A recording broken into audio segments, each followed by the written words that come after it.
Carter doesn't want control of Forrester Creations. What really pushed him over the edge, though, is Steffy's hostile work environment. Apparently, calling employees foul names is part of her management style. But you can't run a company like that, right? And speaking of control, when did Hope become the mastermind of Carter's plan? We all saw who came up with it, yet, like Ridge, some fans are quick to blame her. Classic. Now, with Carter at the helm of Forrester Creations, guess who's out of a job? Yep, Steffy. Sayonara, Steffy. Security's waiting to show you the door.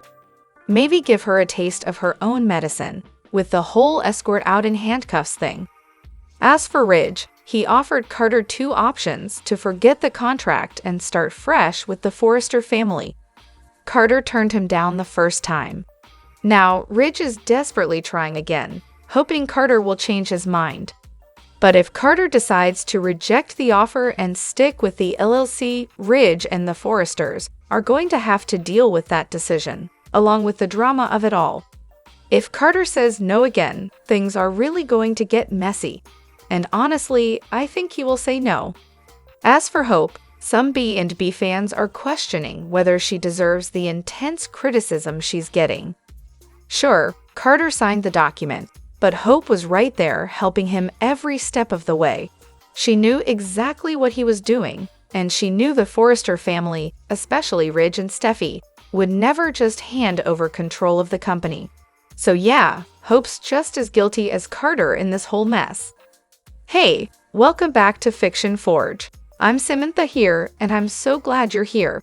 We've got some exciting stuff to explore today, so let's jump right in. Finally, Carter is CEO and owner of Forrester Creations LLC. Of course, I always knew it would work out for him. Now, let's hope Hope can get her fashion line back on track, and Zend and RG will surely have her back. But hey, has anyone ever thought that maybe, just maybe, this was part of Carter's grand plan all along? You know, win over the Forresters' trust, wait for the perfect moment, and then make his move. It was almost too easy, especially since neither Steffy nor Ridge bothered to notice that Carter's signature was missing. They just trusted him. Trust? Really? Ridge&Steffy of all people should know better. They should understand that business is business, and in business, you double-check everything, whether it's family, friends, or foes. But no, they let their guard down. Some business people they are, huh? Speaking of business history, remember when Stephanie convinced her wealthy dad to give her and Eric Forrester $50,000, around $500,000 in today's money, to start the company? Since then, we've had a revolving door of CEOs. Brooke, Katie, Nick Marone, who made his mother Jackie president, Rick, Bill, Eric, Ridge, Steffy. So honestly, this latest shakeup isn't all that surprising. The last big one was when Bill took over in 2018. Clearly, the writers decided it was time for another round. And hey, considering the recent kidnapping and death on B&B, I guess we should be grateful this time it wasn't just another love triangle. Classic. And who could forget the iconic moment when Stephanie slapped Brooke, only for Brooke to slap her right back? What a relationship they had. Honestly, if those two could mend fences, then I have faith anyone can. Oh, and remember when Forrester's lawyer, Steve, pointed out that Brooke never actually signed an employment contract. So she technically owned the patent for Belief, the wrinkle-free formula that made the Forresters millions. Despite all the shady moves the Forresters pulled to get the company back from her, when she owned 51%, Brooke forgave them. Talk about gracious. Honestly, blackmail and shady business dealings are what keep B&B going. It's been done by practically everyone at this point. I wouldn't be shocked if the company ends up back with the Forresters somehow, and Carter's probably getting his job back too. After all, it's a soap opera. Eric, you're really judging Carter over Quinn. Seriously? How many times have you cheated on Stephanie with other women? Please, writers, can you make the lines a little more biting? And Hope? Smoking hot in that black leather though, she's sizzling. Do you honestly think Carter is all about Brooke Logan? When he first started talking to Hope, he practically suggested she follow in her mother's footsteps. Feels like Carter's got more of a thing for Brooke than he does for Hope. Stuffy, stuffy, stuffy. Carter's told both you and Ridge this is all on him. But of course, you're all just green with envy over the Logans. By the way, why didn't Carter just tell Eric the real reason Quinn came to him?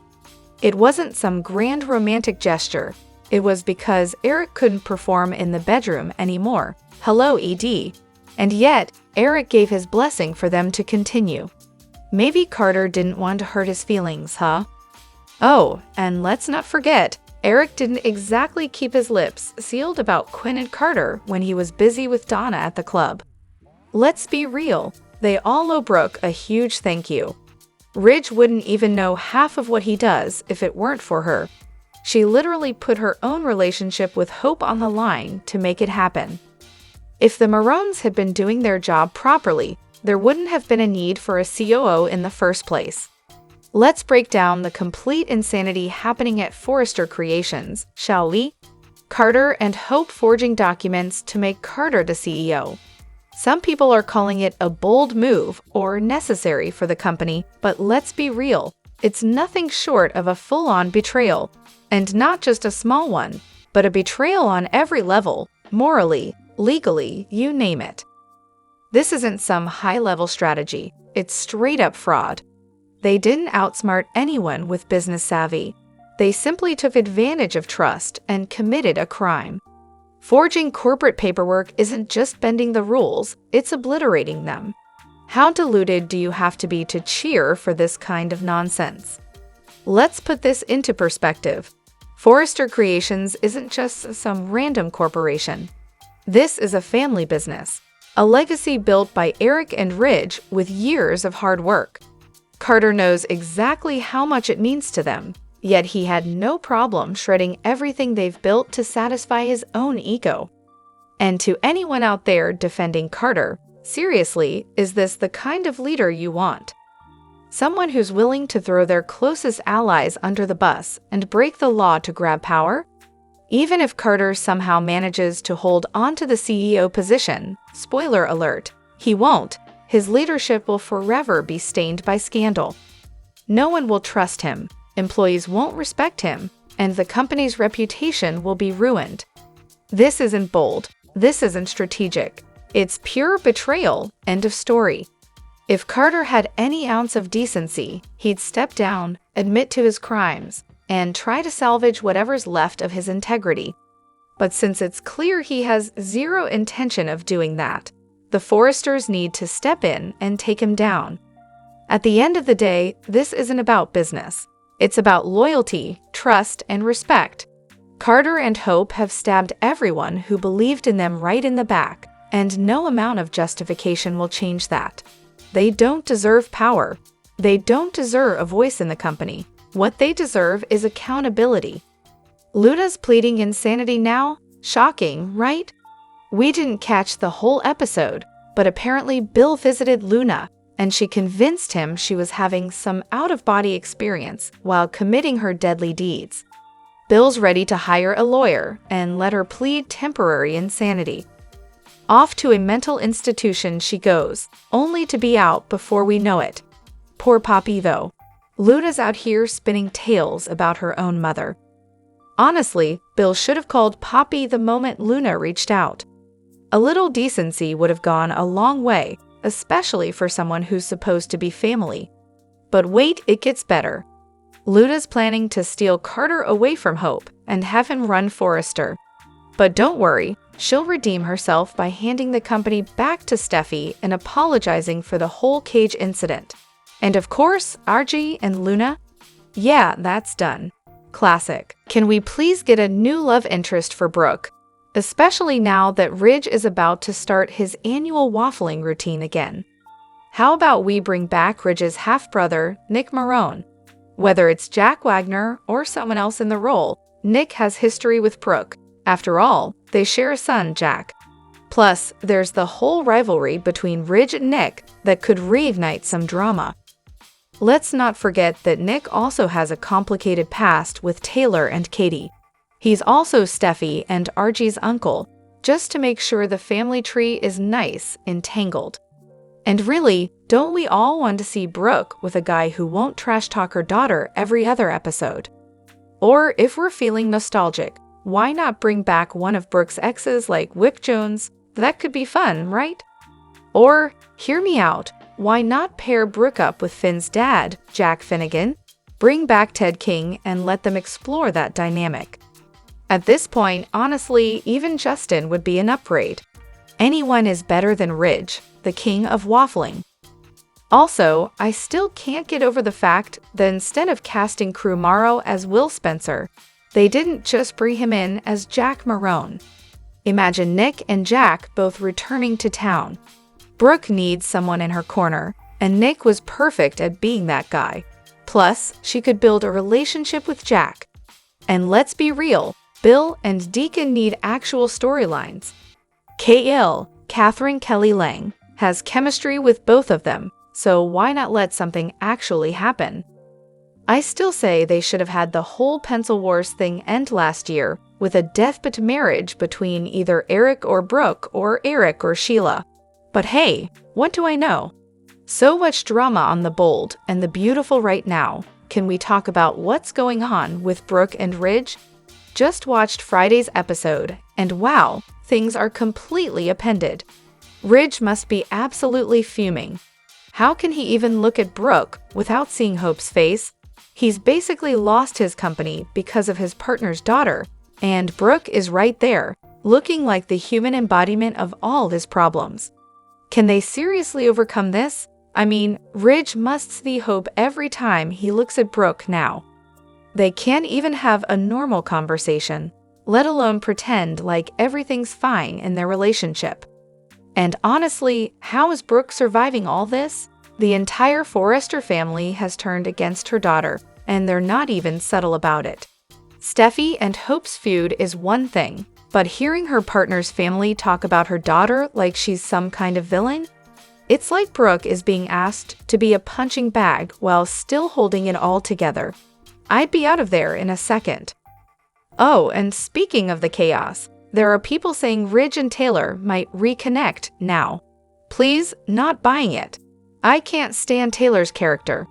Maybe I'm just not as attached to the show as longtime viewers, but her whole "I'm still not over my baby daddy" act is just cringeworthy.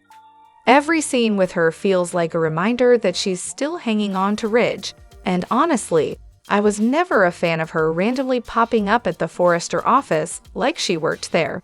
So weird. Now, I'm not saying I'm the biggest fan of Ridge and Brooke as a couple, but I'll admit, the fact that Steffy can't stand that her dad is with Brooke. Priceless. I'm definitely not on Team Steffy, so watching her squirm, definitely my kind of drama. But really, I don't see how Ridge and Brooke can make it through all this. Ridge will probably fall right back into Taylor's arms, and you know she'll be so happy to get him back. Meanwhile, poor Brooke will once again get sidelined. They need to shake things up and bring in some fresh characters. We need strong, dynamic adult males who will stir up some serious drama. And as for Steffy, I hate to say it, but I'm kind of on her side here, though not for the reasons she'd want. I was hoping for something more independent from the whole family mess, but this storyline isn't terrible. That said, Taylor is so obnoxious with her "Hope was raised wrong" rant. It's like she's on a mission to convince everyone that Ridge's daughter is a lost cause. And Ridge just stands there, clueless, pretending like he doesn't hear all the personal digs. Can he please get his head out of the sand and see what's going on? Seriously, Taylor is making herself look like a broken record. My honest opinion on Hope and Carter. Yesterday's episode really sealed the deal for me on how Hope is using Carter. The moment when they thought their plan had failed, and Hope found out Brooke had told Ridge and stopped it cold, her response? "I'm sorry, Mom. Why would you tell Ridge?" But I'm sorry. That's a pretty rapid switch from the whole "I'm sorry" to "oh hell yeah, I don't care, let's do it." It's like the facade dropped faster than you can blink. Honestly, it's clear as day now. Hope is using Carter. Sure, she didn't come up with the idea to mess with the family business. But when Carter suggested it, Hope was all in. She was practically shoving him forward to go for it. And Carter? Poor guy was only coming up with the idea because he was feeling like an outcast since getting involved with Hope. He was never like that before. The Forrester family actually respected Carter and listened to his ideas. But suddenly, after Hope started feeding him this victim narrative, he started seeing the family the way she does. And surprise, not in a good way. Let's be real, Steffy had a point with some of the things she said. As much as people want to hate on Steffy for defending Hope, Hope and Carter absolutely could have handled things differently. If they were so miserable at Forrester, why not just quit? Start their own label, become designers somewhere else. But no, Hope's idea of fun is taking Eric's family company right out of his hands. And yes, Steffy has done her fair share of shady stuff. But let's not forget, she actually gave Hope a chance to explain the whole lingerie mess. Instead of coming clean right then and there, Hope could have just said, "I was waiting for Carter. We're together now. Our relationship is none of your business." Easy, right? But no, Hope dragged this whole thing out, and I think deep down, she actually wanted all of this to unfold the way it did. As for the whole Ridge and Steffy aren't making good business decisions defense for Hope and Carter, well, let's all remember one thing. Owning your own company means you can do whatever you want. But if Ridge and Steffy want to run their family business into the ground, that's their prerogative. It's just not a great look. Drop your thoughts in the comment section below. Do you agree or disagree? Don't forget to like, subscribe, and hit the notification bell for more updates. Your opinions matter, and I will see you in the next video. Thank you.